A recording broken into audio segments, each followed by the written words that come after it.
저는 지방에서 한 달 넘게 친정 어머니 병간호를 마치고 집으로 돌아가는 길이었습니다.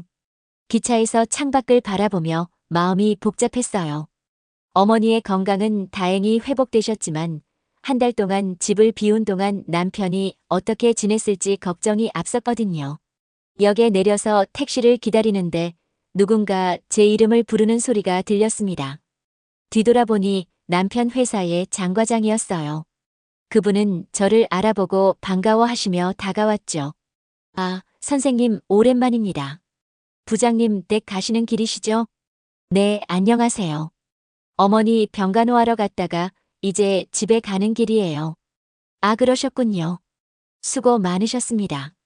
그런데 장 과장의 다음 말이 제 마음에 묘한 불안을 안겨주었습니다.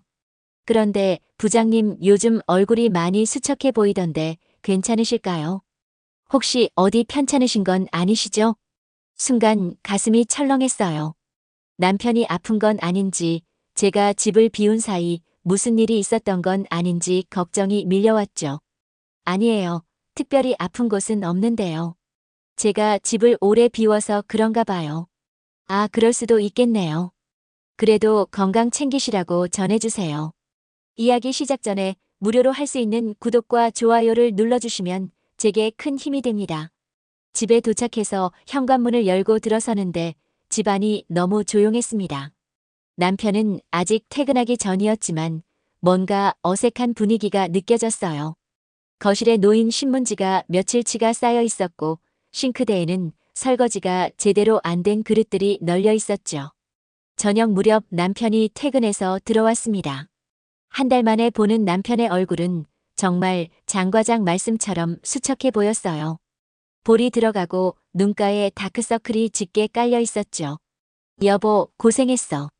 어머니는 어떠시고? 많이 좋아지셔서 다행이야. 당신은 왜 이렇게 야위었어? 혹시 어디 아픈 거 아니야? 아니야, 그냥 회사 일이 좀 바빠서 그래. 밥 제대로 못 먹고 그랬나 봐. 그런데 남편의 반응이 어딘가 어색했습니다. 평소 같으면 제가 돌아온 것을 반가워하며 이것저것 물어봤을 텐데 그날은 왠지 시선을 제대로 마주치지 않으려고 하더라고요. 회사에서 무슨 일 있었어? 장 과장님이 당신 얼굴이 수척해 보인다고 걱정하시던데. 순간 남편의 얼굴이 굳어졌습니다. 그리고는 조금 예민하게 반응했어요. 장 과장이 뭔 소리를 하는 거야. 그분이 언제부터 내 얼굴까지 신경 써주셨다고. 별뜻 없이 하신 말씀인데 왜 그렇게 예민하게 받아들여? 예민하게 받아들이는 게 아니라 회사 사람들이 쓸데없는 소리 하는 게 싫어서 그래. 이상했습니다. 평소 남편은 동료들과의 관계도 좋고 특히 장 과장과는 친한 사이였는데 왜 갑자기 이런 반응을 보이는 걸까요? 제 마음 한편에 뭔가 모를 불안감이 자리 잡기 시작했어요. 그날 밤 남편은 일찍 잠자리에 들었습니다. 저도 한 달간의 병간호로 지쳐서 일찍 잠이 들었는데 새벽에 문득 깨어났어요. 옆을 보니 남편이 없었죠. 화장실에 간 줄 알고 기다렸는데 한참이 지나도 돌아오지 않았습니다. 거실로 나가보니 남편이 소파에 앉아서 휴대폰을 보고 있었어요. 제가 나타나자 깜짝 놀라며 휴대폰을 재빨리 주머니에 집어넣더라고요. 왜 안 자고 여기 있어? 아니야, 그냥 잠이 안 와서. 다시 들어가자. 하지만 그 순간의 남편 표정에서 저는 뭔가 숨기고 있다는 느낌을 강하게 받았습니다. 27년을 함께 살아온 부부인데 이런 어색함은 처음이었어요. 침대에 누워서도 잠이 오지 않았죠. 제 머릿속에는 장 과장의 말과 남편의 이상한 반응이 계속 맴돌았습니다. 다음 날 아침 남편이 출근 준비를 하는 모습을 지켜봤어요. 평소보다 옷차림에 신경 쓰는 것 같았고 면도도 더 꼼꼼히 하더라고요. 그리고 나가면서 했던 말이 더욱 의심스러웠죠. 오늘 좀 늦을 수도 있어. 회식이 있을지도 모르거든. 갑자기?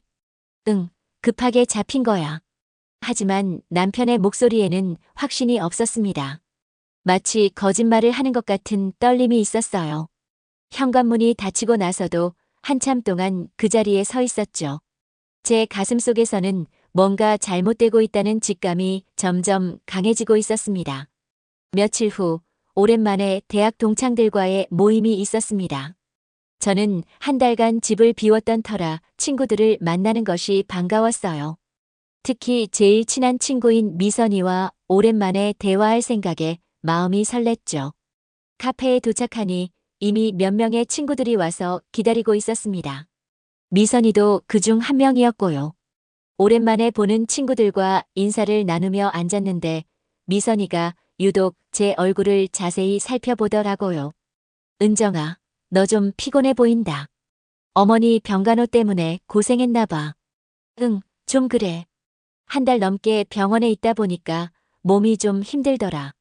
다른 친구들과 이런저런 이야기를 나누다가 미선이와 둘이서 화장실에 같이 가게 됐어요. 그때 미선이가 조심스럽게 물어봤습니다. 은정아, 너 요즘 어떠니? 집에서 별일 없고? 응, 뭔 일이 있겠어. 그냥 평범하게 살고 있지. 하지만 미선이의 표정에서 뭔가 어색함을 느꼈어요. 평소 같으면 더 자연스럽게 대화를 이어갔을 텐데 그날은 왠지 말을 아끼는 것 같았죠. 카페로 돌아와서 다른 친구들과 이야기하는 중에 저도 모르게 속마음을 털어놓게 됐습니다. 요즘 남편이 좀 이상해서 걱정이야. 내가 친정에 다녀온 후로 뭔가 어색했어. 어떻게 이상한데? 글쎄, 예전보다 말수도 적어지고 예민해진 것 같고, 밤에도 잠을 잘 못 자는 것 같아. 그때 미선이의 반응이 이상했습니다. 다른 친구들은 스트레스 받는 일이 있나 보다 하며 자연스럽게 반응했는데 미선이만 갑자기 조용해지더라고요. 그리고는 급하게 화제를 돌리려고 했죠. 아, 참, 요즘 새로 생긴 맛집 이야기 들었어? 거기 한번 같이 가볼까? 너무 갑작스러운 화제의 전환이었어요. 저는 미선이를 자세히 쳐다봤는데 눈빛이 평소와 달리 불안해 보였습니다. 모임이 끝나고 집에 가는 길에 미선이와 함께 걸으며 다시 한번 물어봤어요. 미선아, 너 혹시 뭔가 아는 거 아니야? 뭘 안다는 거야? 무슨 소리야? 우리 남편 말이야. 아까 내가 남편 이야기할 때 표정이 좀 이상했거든. 미선이는 당황한 기색을 감추지 못했습니다. 평소 같으면 내가 신경과민이야라며 웃어넘겼을 텐데 그날은 다르더라고요. 은정아, 너무 깊게 생각하지 마. 남자들은 원래 나이 들면서 변하는 거야. 그게 아니라 정말 뭔가 숨기는 것 같아서 그래. 숨긴다니 무슨 말도 안 되는 소리야. 하지만 미선이의 목소리에는 확신이 없었어요. 오히려 더 불안해하는 것 같았죠. 그리고는 서둘러 헤어지자고 했습니다. 나 오늘 일찍 들어가야 해서. 다음에 또 만나자. 평소 같으면 더 오래 수다를 떨었을 미선이가 그렇게 서둘러 헤어지려고 하니까 더욱 의심스러웠어요.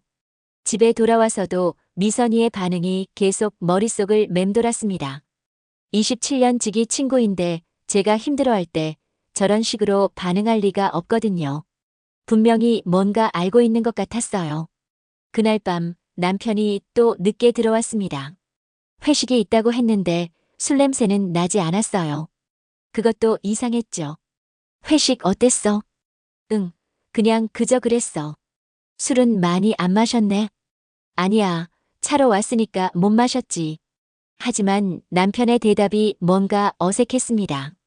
평소 같으면 회식에서 있었던 재미있는 이야기라도 해줬을 텐데 그날은 말을 아끼더라고요. 침실에서 남편이 옷을 갈아입는 모습을 보다가 문득 이상한 점을 발견했어요. 셔츠 깃부분에 뭔가 얼룩 같은 게 있었거든요. 자세히 보니 화장품 같은 것이었죠. 여보, 셔츠에 뭔가 묻었네. 남편이 깜짝 놀라며 셔츠를 확인했습니다. 아, 이거? 점심 먹을 때 묻었나 보다. 화장품 같은데? 회사에서 여직원이 옆에 앉아 있었거든. 그때 묻었나 봐. 그 순간 제 가슴이 철렁했어요. 뭔가 말이 안 되는 설명이었거든요. 하지만 그때는 더 이상 추궁하지 않았죠. 확실한 증거도 없는 상황에서 괜한 의심만 하는 것 같아서요. 하지만 그날 밤부터 저는 남편의 모든 행동을 유심히 관찰하기 시작했습니다. 미선이의 이상한 반응과 남편의 변화된 모습, 그리고 셔츠에 묻은 화장품 자국까지 모든 것이 퍼즐 조각처럼 제 머릿속에서 맞춰지기 시작했어요. 분명히 뭔가 일어나고 있었습니다.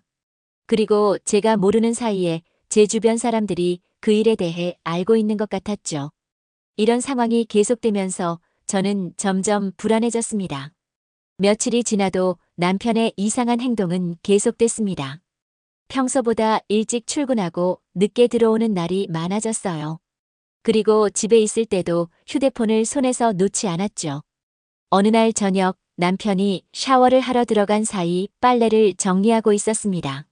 남편의 셔츠를 들어보는 순간 또 다른 이상한 냄새를 맡았어요. 향수 냄새였는데 제가 쓰는 향수와는 전혀 다른 향이었죠. 심장이 빠르게 뛰기 시작했습니다. 코를 대고 다시 한번 냄새를 맡아봤는데 확실했어요. 여성용 향수 냄새였고 그것도 꽤 진한 향이었거든요.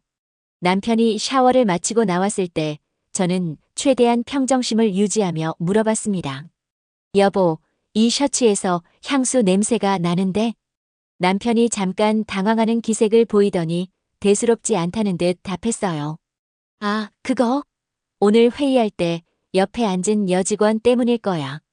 그 사람이 향수를 좀 진하게 뿌리거든. 회의실에서 그렇게 냄새가 벨 정도로. 응, 좁은 공간이니까. 별거 아니야. 하지만 제가 봤을 때는 별거가 아닌 것 같지 않았어요. 27년 동안 결혼 생활을 해오면서 남편의 옷에서 다른 여자의 향수 냄새가 난 적은 한 번도 없었거든요. 그날 밤 남편이 먼저 잠자리에 들고 난 후에도 저는 잠이 오지 않았습니다. 거실에서 혼자 앉아 있으면서 계속 생각했어요. 미선이의 이상한 반응, 남편의 변화된 모습, 그리고 향수 냄새까지 모든 것이 한 방향을 가리키고 있는 것 같았죠. 다음 날 아침 남편이 출근한 후 집 우편함을 확인하러 내려갔습니다. 평소 같으면 신문이나 광고 전단지 정도만 있었는데 그날은 이상한 봉투 하나가 들어 있었어요. 봉투에는 제 이름도 주소도 제대로 적혀 있지 않았습니다. 그냥 아파트 동호수만 적혀 있었죠. 누가 보낸 건지 궁금해서 봉투를 뜯어봤는데 그 안에 들어있던 것을 보고 온몸에 힘이 빠졌어요. 사진이었습니다. 남편과 낯선 여성이 함께 있는 사진이었죠. 카페에서 마주 앉아 이야기하는 모습, 같이 걸어가는 모습까지 여러 장이 들어있었어요. 손이 떨렸습니다. 사진 속의 남편은 제가 아는 남편과는 전혀 다른 표정이었어요. 밝게 웃고 있었고 그 여자를 바라보는 눈빛이 애정 어린 것 같았거든요. 그 여자는 저보다 훨씬 젊어 보였습니다. 30대 후반 정도로 보였고 깔끔하고 세련된 옷차림이었어요. 그리고 제가 남편 옷에서 맡았던 향수를 쓰고 있을 것 같은 그런 여자였죠. 사진을 보고 있는데 눈물이 나왔습니다. 27년 동안 믿고 살아온 남편이 다른 여자와 이런 모습으로 있다니 상상도 해본 적 없는 일이었어요. 봉투 안에는 쪽지 하나도 들어 있었습니다. 남편분이 바람을 피우고 계신 것 같아서 알려드립니다 라는 짧은 글이 적혀 있었죠. 누가 보낸 건지는 알 수 없었지만 분명 저희 부부를 아는 사람이었을 거예요. 집으로 올라와서도 한참 동안 사진을 들여다봤습니다. 언제 찍힌 사진인지 확실하지는 않았지만 남편의 옷차림으로 봐서는 최근에 찍힌 것 같았어요. 제 머릿속이 복잡해졌습니다. 이 사진을 가지고 남편에게 따져야 할지 아니면 좀 더 확실한 증거를 찾아야 할지 고민이 됐거든요. 점심시간쯤 미선이에게 전화를 걸었습니다. 미선아, 나야. 지금 시간 있어? 응, 왜? 무슨 일이야? 나 지금 좀 힘들어서 그래. 만날 수 있어? 미선이의 목소리가 조금 당황스러워 하더라고요. 무슨 일인데? 전화로 말해봐. 전화로는 어려워. 꼭 만나서 이야기하고 싶어. 결국 미선이와 약속을 잡고 카페에서 만났습니다. 사진을 보여주면서 물어봤어요. 미선아, 이거 봐. 우리 남편 사진이야. 미선이가 사진을 보더니 얼굴이 하얘졌습니다. 그리고는 한참 말을 못하더라고요. 미선아, 너 이미 알고 있었지? 은정아, 이건 솔직히 말해줘. 너도 알고 있었던 거 맞지? 미선이가 고개를 떨궜습니다. 그 순간 저는 확신했어요. 제 주변 사람들이 이미 이 일을 알고 있었다는 것을요. 언제부터 알고 있었어? 한 달 전쯤부터. 우연히 보게 됐어. 그런데 왜 나한테 말 안 했어? 어떻게 말해? 내가 어머니 병간호하러 가 있는데 이런 말을 어떻게 해? 미선이의 말을 들으니 더 화가 났습니다. 친구라면 이런 일이 있을 때 더 빨리 알려줬어야 하는 거 아닌가요? 그래도 알려줬어야지. 나만 바보처럼 모르고 있었잖아. 그날 밤 남편이 집에 돌아왔을 때 저는 이미 결심을 굳혔습니다. 더 이상 모르는 척할 수 없었어요. 진실을 알아야겠다고 생각했죠. 그날 밤 남편이 평소보다 늦게 들어왔습니다. 시계를 보니 밤 10시가 넘어 있었어요. 저는 거실 소파에 앉아서 사진들을 테이블 위에 펼쳐놓고 기다리고 있었죠. 남편이 현관문을 열고 들어서는 순간부터 제 심장은 빠르게 뛰기 시작했어요. 이제 더 이상 피할 수 없는 순간이 왔다는 걸 알았거든요. 왜 여기 앉아 있어? 남편이 신발을 벗으며 물었습니다. 평소보다 목소리에 긴장감이 느껴졌어요. 당신과 할 얘기가 있어서요. 저는 최대한 차분한 목소리로 말했습니다. 남편이 거실로 들어오다가 테이블 위에 사진들을 보고 굳어지더라고요. 이게 뭐야? 당신이 더 잘 알 거 아니에요. 남편의 얼굴이 창백해졌습니다. 하지만 여전히 발뺌을 하려고 했어요.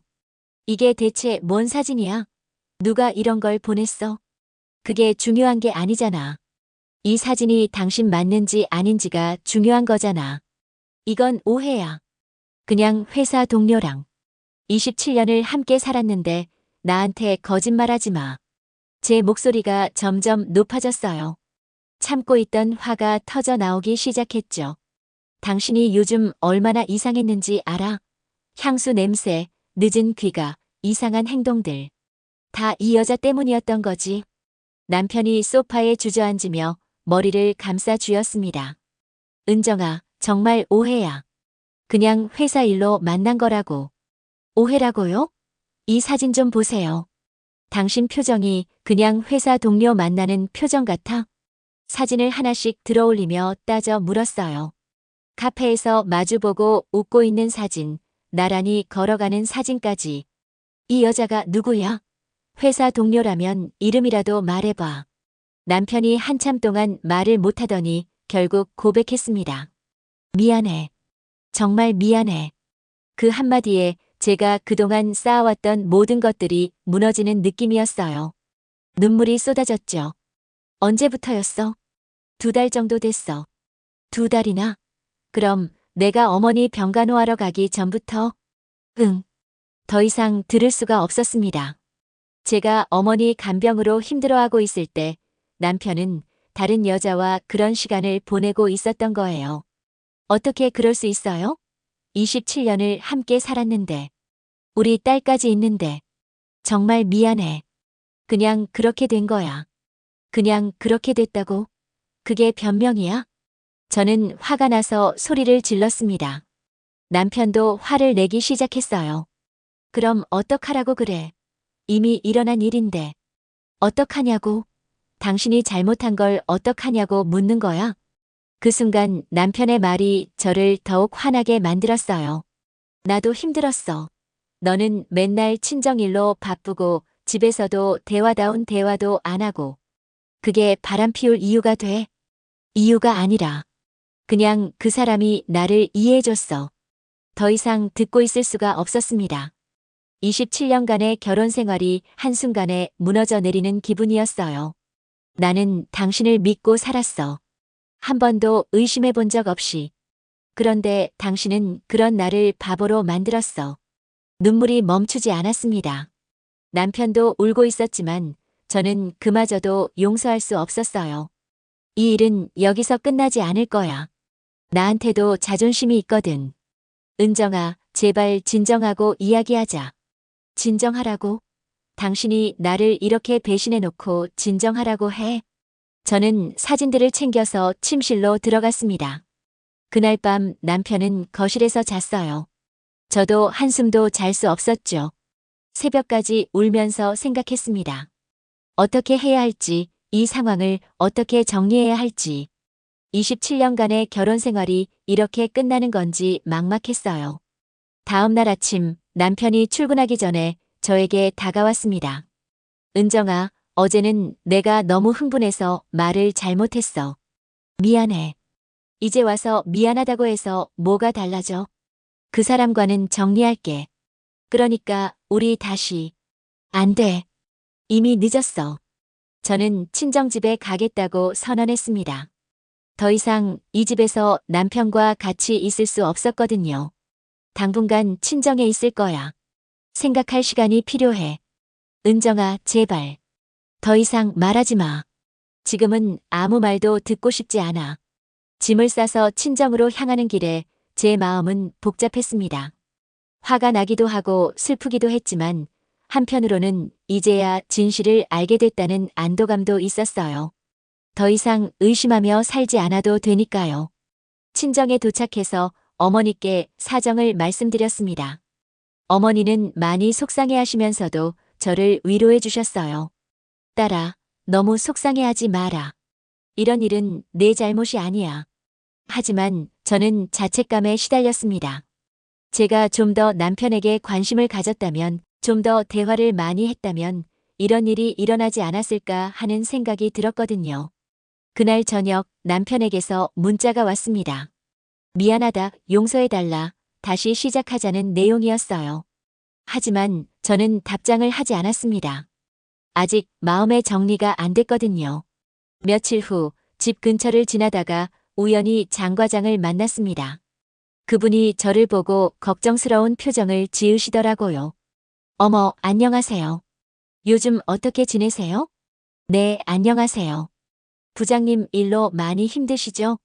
순간 깜짝 놀랐어요. 장 과장도 이미 이 일을 알고 있었던 거예요.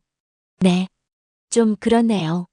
이런 말씀드리기 못하지만 그런 일이라면 변호사 상담이라도 받아보시는 게 좋을 것 같아요. 변호사요? 네, 요즘은 이런 경우에 대한 법적 대응 방법들이 있더라고요. 한번 알아보시는 것도 나쁘지 않을 것 같아요. 장 과장의 조언이 제 마음에 와 닿았습니다. 그동안은 그냥 참고 넘어가야 하는 일인 줄 알았는데 법적으로 대응할 수 있는 방법이 있다는 걸 처음 알았거든요. 그날 밤 저는 오랫동안 생각했습니다. 이 일을 그냥 넘어가야 할지 아니면 정당한 대가를 치르게 해야 할지. 제 자존심과 27년간의 결혼 생활을 위해서라도 무엇인가는 해야겠다는 생각이 들었어요. 장 과장의 조언을 듣고 며칠 동안 고민한 끝에 변호사 사무실을 찾기로 결심했습니다. 인터넷에서 가족법 전문 변호사를 찾아보고 상담 예약을 잡았어요. 변호사 사무실에 가는 길에 마음이 무척 복잡했습니다. 27년 결혼 생활에서 이런 곳을 찾게 될 줄은 꿈에도 생각 못했거든요. 하지만 이제는 제 자존심을 지키기 위해서라도 정당한 방법으로 대응해야겠다는 생각이 굳어졌어요. 변호사는 50대 여성분이었습니다. 차분하고 전문적인 모습이 저에게 안정감을 주었죠. 제가 가져간 사진들을 보시더니 고개를 끄덕이셨어요. 충분히 증거가 될 것 같네요. 남편분의 불륜이 명확해 보입니다. 선생님, 이런 경우에 어떻게 대응할 수 있나요? 여러 가지 방법이 있습니다. 먼저 이혼을 원하신다면 재산 분할과 위자료를 청구할 수 있고요. 저는 잠깐 멈칫했어요. 이혼까지는 아직 생각해보지 않았거든요. 이혼을 하지 않는다면 어떤 방법이 있을까요? 그렇다면 불륜 상대방에게 손해배상을 청구하는 방법이 있습니다. 정신적 피해에 대한 위자료를 받을 수 있어요. 불륜 상대방에게요? 네, 다른 사람의 배우자와 불륜 관계를 맺어 가정을 파탄시킨 경우 법적 책임을 져야 합니다. 이런 방법이 있다는 걸 처음 알았어요. 남편뿐만 아니라 그 여자에게도 책임을 물을 수 있다니 놀라웠죠. 그럼 남편과의 관계는 유지하면서도 그 여자에게는 책임을 물을 수 있다는 말씀이시죠? 네, 그렇습니다. 다만 상대방이 누구인지 정확히 파악해야 하고 추가적인 증거가 더 필요할 수도 있어요. 변호사는 자세히 설명해 주셨습니다. 불륜으로 인한 정신적 피해, 가정 파탄의 책임 등에 대해 법적 대응이 가능하다는 것이었죠. 보통 이런 경우 위자료가 얼마 정도 나오나요? 케이스마다 다르지만 보통 수백만 원에서 수천만 원까지 다양합니다. 불륜의 정도, 가정 파탄의 심각성 등을 종합적으로 고려해서 결정되죠. 상담을 마치고 집으로 돌아오는 길에 마음이 한결 정리됐어요. 그냥 참고 넘어갈 문제가 아니라는 생각이 확고해졌죠. 친정에서 어머니와 상의했습니다. 어머니, 저 법적으로 대응해 보려고 해요. 딸아, 그게 좋겠니? 괜히 일을 크게 만드는 건 아닐까? 27년을 바보처럼 살았는데 이대로 넘어갈 수는 없어요. 저도 자존심이 있거든요. 어머니는 한참 고민하시더니 제 결정을 지지해 주셨어요. 내가 그렇게 하고 싶다면 도와줄게. 힘든 일이겠지만 끝까지 해보자. 며칠 후 변호사 사무실에 다시 가서 정식으로 소송을 준비하기로 했습니다. 먼저 상대방이 누구인지 정확히 파악하고 추가 증거를 수집해야 했어요. 남편분께 상대방의 신상 정보를 요구해 보세요. 거부한다면 다른 방법을 찾아봐야 하고요. 남편에게 전화를 걸었습니다. 며칠 만에 처음 하는 통화였어요. 나야. 잠깐 얘기할 시간 있어? 은정아, 집에 언제 들어올 거야? 그건 나중에 생각해 볼게. 지금 중요한 건 그 여자가 누구인지 알려달라는 거야. 왜 그걸 알아야 해? 내가 법적으로 대응하려고 해서 그래. 남편이 당황하는 기색이 역력했어요. 법적으로? 무슨 소리야? 불륜 상대방에게 손해배상 청구할 거야. 그러니까 그 여자가 누구인지 알려줘. 은정아, 그렇게까지 할 필요 있어? 우리끼리 해결하면 안 돼? 27년 동안 당신을 믿고 살았는데 이렇게 배신당했는데도 그냥 넘어가라고. 남편이 한참 동안 말을 못하더니 결국 정보를 알려줬습니다. 회사 협력업체 직원이라고 했어요. 이름과 나이, 회사까지 자세히 알려줬죠. 그리고 말인데 정말 미안해. 다시 시작할 수 없을까? 지금은 그런 얘기하고 싶지 않아. 일단 이 일부터 정리하고 생각해 볼게. 변호사에게 상대방 정보를 알려주니 본격적으로 소송 준비가 시작됐습니다. 내용 증명부터 보내서 합의를 시도해보고 그래도 안 되면 법원에 소를 제기하기로 했어요. 각오는 되셨죠? 쉽지 않은 과정이 될 거예요. 네, 각오했습니다. 제 자존심을 지키고 싶어요. 그날 밤 오랜만에 마음이 편했습니다. 더 이상 혼자서 끙끙 앓지 않아도 되고 정당한 방법으로 문제를 해결할 수 있다는 희망이 생겼거든요. 미선이에게도 전화를 걸어서 제 결정을 알려줬어요. 미선아, 나 법적으로 대응하기로 했어. 정말 괜찮겠어? 응, 이제는 확실하게 정리하고 싶어. 그 여자한테도 책임을 묻겠어. 은정아, 힘들겠지만 내가 옳다고 생각해. 나도 옆에서 도와줄게. 친구의 지지를 받으니 더욱 힘이 났습니다. 27년 만에 처음으로 저 자신을 위한 싸움을 시작하는 기분이었어요. 소송 준비를 진행하면서 변호사로부터 상대방에 대한 더 자세한 조사가 필요하다는 말을 들었습니다. 단순히 불륜만 입증하는 것보다 상황의 전체적인 맥락을 파악하는 것이 중요하다고 하더라고요. 혹시 남편분 회사에서 이 여성과 어떤 관계인지 더 알아볼 수 있을까요? 제가 직접 알아보기는 어렵고 장 과장님께 물어볼 수는 있을 것 같아요. 며칠 후 장 과장에게 조심스럽게 연락을 드렸습니다. 카페에서 만나 이야기를 나누었어요. 과장님, 혹시 우리 남편과 만나는 그 여자에 대해 아시는 게 있으신가요? 장 과장이 잠깐 머뭇거리시더니 심각한 표정을 지으셨어요. 선생님, 사실 제가 알기로는 그 여성이 단순한 협력업체 직원은 아닌 것 같아요. 무슨 말씀이세요? 그분이 우리 회사 큰 프로젝트와 관련된 중요한 업체의 임원진 딸이라고 들었어요. 순간 머릿속이 복잡해졌습니다.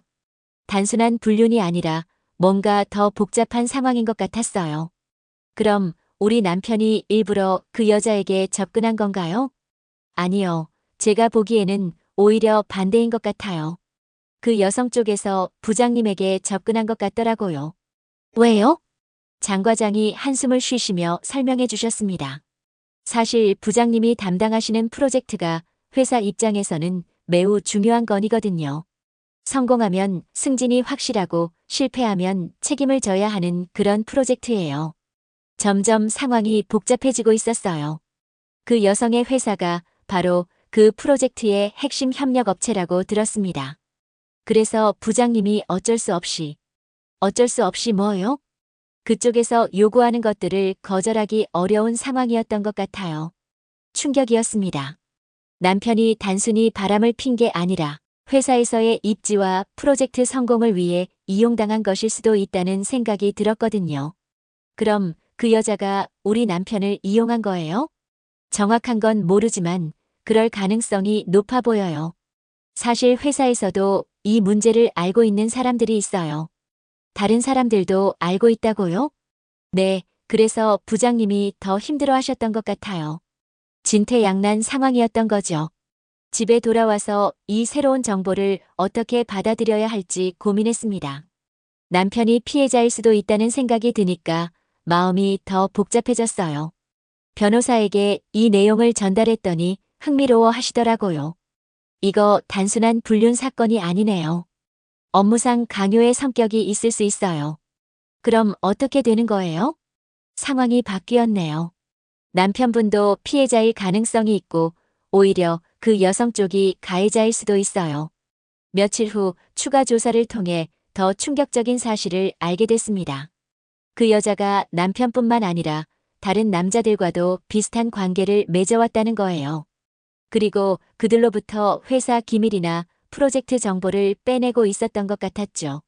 변호사가 조사 결과를 설명해 주셨어요. 이 여성은 전문적으로 이런 일을 해왔던 것 같습니다. 기업 정보를 빼내기 위해 기혼 남성들을 타겟으로 접근하는 거죠. 그럼 우리 남편은 그냥 이용당한 거예요? 그런 측면이 강해 보입니다. 하지만 그렇다고 해서 불륜의 책임이 없어지는 건 아니에요. 다만 상황의 성격이 처음에 생각했던 것과는 다르다는 거죠. 이 정보를 알고 나니 남편에 대한 감정이 복잡해졌습니다. 화가 나면서도 한편으로는 안쓰럽기도 했어요. 그날 밤 남편에게 전화를 걸었습니다. 여보, 나야. 만나서 이야기할 수 있어? 은정아, 정말 만나줄 거야? 응, 알아야 할 게 있어서. 다음 날 카페에서 남편을 만났습니다. 한 달 만에 보는 남편은 많이 초췌해 보였어요. 그 여자에 대해서 사실대로 말해줘. 남편이 고개를 떨구며 진실을 털어놓기 시작했습니다. 처음에는 정말 업무상 만남이었어. 그런데 그쪽에서 계속 개인적인 만남을 요구했고, 거절하지 그랬어? 거절했어. 처음에는. 그런데 프로젝트가 위험해지기 시작했어. 그쪽 회사의 협조 없이는 진행이 불가능한 상황이었고, 남편의 말을 들어보니 정말 어려운 상황에 처해 있었던 것 같았어요. 그래도 가정을 버릴 이유는 안 되잖아. 버린 게 아니야. 정말 어쩔 수 없는 상황이었어. 그 여자가 너에게 사진을 보낸 것도 나를 더 올가매기 위한 수작이었던 거야. 뭐라고? 그 사진들 말이야. 그 여자가 보낸 거야. 우리 관계를 공개하겠다고 협박하면서 더 많은 걸 요구하기 시작했거든. 순간 모든 퍼즐이 맞춰지는 느낌이었습니다. 그 여자가 처음부터 계획적으로 남편을 이용하고 저까지도 조종하려고 했던 거예요. 남편의 고백을 들은 후 며칠 동안 복잡한 심정으로 지냈습니다. 남편도 피해자였다는 것을 알게 됐지만 그렇다고 해서 제가 받은 상처가 사라지는 건 아니었어요. 변호사와 다시 상담을 받았습니다. 상황이 복잡해졌네요. 이제는 그 여성을 상대로 더 강력하게 대응할 수 있을 것 같아요. 어떻게요? 단순한 불륜이 아니라 계획적인 사기와 협박이 들어있으니까요. 민사소송뿐만 아니라 형사 고발도 가능할 수 있어요. 하지만 저는 아직 남편에 대한 마음을 정리하지 못했습니다. 피해자였다고는 하지만 결국 가정을 지키지 못한 것은 사실이었거든요. 남편과 다시 만나 진지한 대화를 나눴습니다. 당신이 어려운 상황에 있었다는 건 이해해. 하지만 그럴 때 나와 상의했어야지. 어떻게 말해? 이런 일을 어떻게 말해? 27년 동안 함께 산 부부잖아. 힘든 일이 있으면 함께 해결해야지. 남편이 고개를 끄덕였습니다. 정말 미안해. 너한테 짐이 될까봐 혼자 해결하려고 했는데 더 큰 문제가 됐네. 가정은 협상도 거래도 아니야. 회사에서 살아남으려다가 정작 소중한 걸 잃을 뻔했잖아. 저는 단호하게 말했습니다. 남편의 입장을 이해한다고 해서 이 일을 그냥 넘어갈 생각은 없었어요. 그 여자에 대한 소송은 계속 진행할 거야. 은정아, 그럼 회사에서도 이 일이 알려질 텐데. 그게 두려워서 지금까지 당하고 있었던 거 아니야? 이제는 정면으로 맞서야 해. 며칠 후 변호사를 통해 그 여자에게 내용 증명을 발송했습니다. 불륜으로 인한 정신적 피해 배상과 함께 협박 및 사기 행위에 대한 법적 책임을 묻는 내용이었어요. 예상대로 상대방에서는 강하게 반발했습니다. 변호사를 통해 반박 내용이 왔는데 오히려 남편이 먼저 접근했다고 주장하더라고요. 이럴 줄 알았어요. 하지만 우리 쪽에 유리한 증거가 더 많아요. 변호사가 자신감 있게 말씀하셨습니다. 그동안 수집한 증거들을 보니 그 여자의 계획적인 행동 패턴이 명확히 드러나 있었어요. 재판 준비를 하면서 남편과의 관계도 조금씩 회복되기 시작했습니다. 남편이 진심으로 반성하고 있다는 것을 느꼈거든요. 은정아, 이 일이 끝나면 정말 다시 시작할 수 있을까? 당신 하기 나름이지. 다시는 이런 일이 없어야 하고 뭔 일이 있어도 나와 상의해야 해. 약속할게. 앞으로는 뭐든지 너와 함께 결정하겠어. 재판 첫날 법정에서 그 여자를 처음 봤습니다. 사진에서 본 것보다 더 차갑고 계산적인 인상이었어요. 상대방 변호사는 우리 남편이 먼저 유혹했고 자신들은 피해자라고 주장했습니다. 하지만 우리 쪽에서 준비한 증거들이 나오자 상황이 달라졌어요.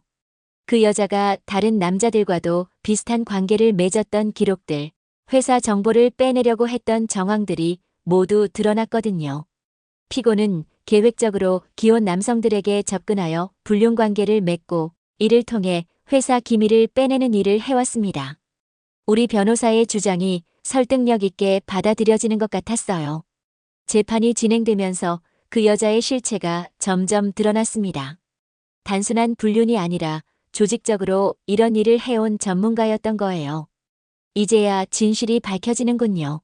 저는 법정에서 나오며 안도의 한숨을 쉬었습니다. 그동안 혼자 끌어안고 있던 억울함과 분노가 조금씩 풀리는 기분이었어요. 남편도 이 과정을 통해 많은 것을 깨달았는 것 같았습니다.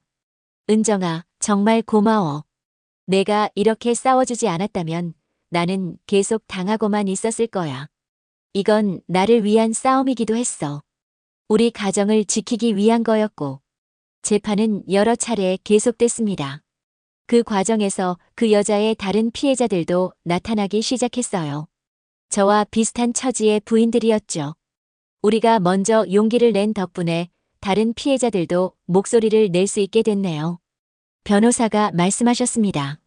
정말 뜻깊은 일이라는 생각이 들었어요. 마지막 재판에서 그 여자는 결국 자신의 잘못을 인정했습니다. 더 이상 변명할 수 없는 증거들이 쌓였거든요. 원고의 주장을 받아들여 피고는 원고에게 위자료를 지급하라. 판사의 판결문을 들으며 눈물이 났습니다. 길고 힘든 싸움이었지만 결국 정의가 승리한 거예요. 법정을 나오며 남편이 제 손을 잡았습니다. 은정아, 당신 정말 대단해. 이렇게 강한 사람인 줄 몰랐어. 27년 동안 평범한 주부로만 살았지만 제게도 자존심이 있었거든. 그날 집에 돌아와서 오랜만에 함께 저녁을 먹었습니다. 그동안 소원했던 대화도 자연스럽게 이어졌어요. 앞으로는 정말 조심할게. 그리고 뭔 일이 있어도 너와 상의하겠어. 그래요. 우리는 부부잖아. 함께 이겨낼 수 있어. 하지만 저는 아직 완전히 마음을 열지는 못했습니다. 상처가 치유되려면 시간이 더 필요했어요. 재판에서 승소한 지 몇 주가 지났습니다.